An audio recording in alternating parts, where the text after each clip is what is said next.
What a wild 24 hours it has been, folks. We, as Canadians, are kind of on pins and needles trying to figure out what's going to be happening here tomorrow when we are seeing our government not really acting on it and wondering what's going to happen. And then a big announcement happened yesterday. And we're like, okay, we got an announcement. Do we have a deal? Oh, no, we're just going to recognize Palestinian statehood. As long as Hamas disarms, leaves the area, and gets lost, we'll recognize Palestinian statehood. It'll be all good. Two-state solution, boom, boom, boom. We got a deadline tomorrow for tariffs between us and our biggest trading partner, and you're out here talking about Palestinian statehood? Huh? That was quite frankly eye-opening. If you saw this morning's episode, I kind of broke it down a little bit, what's been happening in terms of the timeline of what's been taking place and how bad of an idea this is from a foreign policy perspective. You can feel how you want to feel about the whole thing.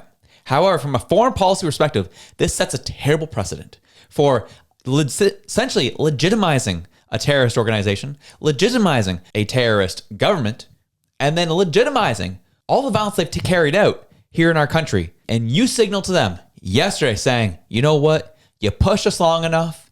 You get in our streets long enough. You're violent long enough.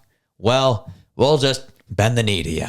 That's what happened yesterday. And secondly, the one that was real quiet, it was real loud at first, then it got real quiet because of this news, was Donald Trump landed a deal with South Korea. South Korea, if that country sounds familiar, there's a reason, and we're going to get into all of it. Welcome to the Elevate Podcast. I'm your host, Josh. I'm gratefully back on with you yet again. If you get any value from today's episode, please take the time to like, share, and subscribe. It helps us get to new audiences, helps us to reach new people, and gives people another option than what the mainstream media offers. Now, please, let's get into our first story, shall we? We've seen this story already. It's been floating around all day. Trump says Canada's Palestinian state move hurts trade talks. The White House is not happy with what Carney did yesterday. And just to refresh people on what Donald Trump said, President Trump said early Thursday that Canada's move to recognize Palestinian state impedes progress on trade talks just one day ahead of Trump's August 1st tariff deadline. His exact quote says, "Wow, Canada has just announced that it is backing statehood of Palestine. That will make it very hard for us to make a trade deal with them. Oh, Canada," he added. And he's right. We have, the deadline is tomorrow. 35% tariffs going on our core sectors if we don't reach a different deal. That's happening. This, on top of the decision Mark Carney decided to make and announce yesterday, we were reminded of one thing. This is quite a striking thing to do, quite a striking decision to make when Parliament is not in session. When you sent everyone away so you can work in quiet, this is what you come up with. No trade deal with the United States, and now we're backing statehood for Palestine. Foreign policy decisions that are, quite frankly, eye-popping. And Senator Denise Batters reminded us of one thing. Last year, the House of Commons took a vote on if they wanted to pursue this or not. And she said this House of Commons vote wasn't even close last year. From this Mining Ottawa article, MPs at the time voted 204 to 118 to reject the new Democrat motion to officially recognize the state of Palestine. King Carney, by decree. That's exactly what took place. Oh, we're a new government, so I can do whatever I want, is what Mark Carney would say. This is what you can expect from this government. This is not a democratic process anymore. He's going to do as he sees fit. And we've talked about it for the past several months now, where even his own caucus was getting really frustrated because he was just making decisions and essentially asking them to rubber stamp them for him. And he didn't really care what they had to say. Mark Carney is working on his own. Mark Carney is working for his interests. Mark Carney is doing what he sees fit. And for this one, for whatever reason, he sees this as politically convenient. He doesn't care what the House of Commons has to say. In a minority government, doesn't seem to care even what his caucus has to say. Even when a chunk of Liberal caucus voted against this proposal last year, he says, I don't care. I'm just going to do it. One of the biggest, and I mean biggest, foreign policy decisions this country has ever made. He made it during a summer recess. Make it make sense. No vote, no conversation. I just rule by decree. King Carney at his finest. Some stats that we found interesting, that we discovered here on the show. The three countries that are calling for this recognition of Palestinian statehood, 6% of the population of the UK is Muslim, 10% of the population of France is Muslim, and 5% of the population in Canada is Muslim, based on findings by Pew Research, submitted by Matt Goodwin from the University of Kent in Canterbury, UK. And those figures are actually from 2021. They're 4 years old. They're predicting those population sizes are going to double by 2050. To give you context, about 1.4% of the US population is Muslim.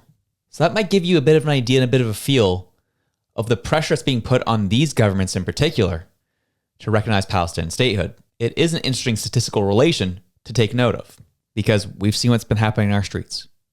We've seen what's been taking place in our country the past 2 years.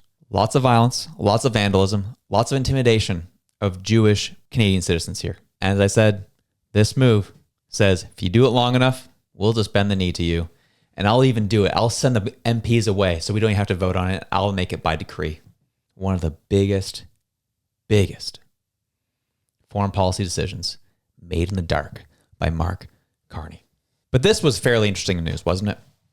Trump says U.S. will set 15% tariff on South Korean imports under their new deal. President Donald Trump said on Wednesday the U.S. will charge a 15% tariff on imports from South Korea, down from a threatened 25% as part of a deal that eases tensions with a top 10 trading partner with key Asian ally.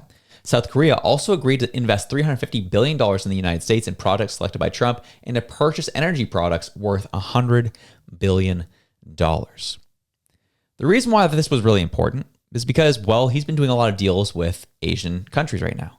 He did one with Japan, with South Korea, just about to sign one off with China. Some of our key trading partners as well. If you remember, yesterday we talked about it. Premier David Eby got there in the cliffs of BC, bragging about the LNG projects, the ones that he's been blocking forever and a day, but says, hey, they help pay for our social programs here, so we love LNG. Yeah. And then he was asked the question, the U.S. has bigger export capacity than we do, and they're also looking to start building LNG terminals in Alaska, which would really hurt the Canadian economy in terms of us being able to provide LNG. Because right now, our geographical advantage to Asia is the fact that we can just go across the ocean. Right now, the United States, where all their LNG terminals are best for South America, going to Europe. It's a lot harder for them to get over to Asia. So that is our competitive advantage. With the U.S. looking to build one in Alaska, the question was given to Premier David Eby. What do we do about this? It looks like the U.S. is essentially they're competing with us in these markets. Done a deal with Japan, done a deal with Korea, doing a deal with China. Those are, with our one LNG facility, those are our major clients. Are you worried about this? And Premier David Eby, he said, don't worry. Donald Trump's not a good guy. We're good people. People are going to pick us. He essentially says, they'll choose us for our good vibes. That was the excuse. Well, here's the thing. We did the breakdown of our Canadian LNG facilities versus the United States. And, well, it kind of stinks. Canada versus the United States 2025. Operational LNG terminals. Canada has one that just opened literally a month ago. US has 7 major and several smaller ones. Our export capacity can do 0.4 to 1 billion cubic feet per day of export of LNG. To the United States, 14 plus billion cubic feet per day in export capacity. We have 2 to 3 more facilities under construction. They have 5 plus new major projects coming online. We serve Asia, Japan and China. They serve Asia, Europe, Latin America. We could have served Europe, but Trudeau said there's no business case for that. And, well, Trump went and took that deal worth $750 billion. Then Trump went and did this deal with South Korea for $100 billion. Did a deal with Japan for $250 billion in energy. We are getting lit up 6 ways a Sunday. And our one claim to fame, we can't even get to market in an efficient manner. Based on these stats, we are getting smoked and will continue to get smoked because we don't have a serious political class. We are not serious about nation building projects. As much as Mr. Mark Carney said, Bill C-5, baby, that we'll bypass things. Instead of just repealing the bills that are causing issues in the first place, no, we'll just add more red tape and cause more confusion because I'm in charge. I'm King Carney, baby. We're in the biggest crisis of our lives. We're trying to deal with these tariffs from Trump. We're trying to bring money into this country. We are losing people. More people by the day. Taxes are going way up. Canada is fighting for their lives to gain any type of income. And Mark Carney says, we're going on vacation for the summer. See you in the fall, folks. We are getting our butts handed to us in global trade. We're getting our butts handed to us in tariff negotiations. We're getting our butts handed to us in every measurable fashion.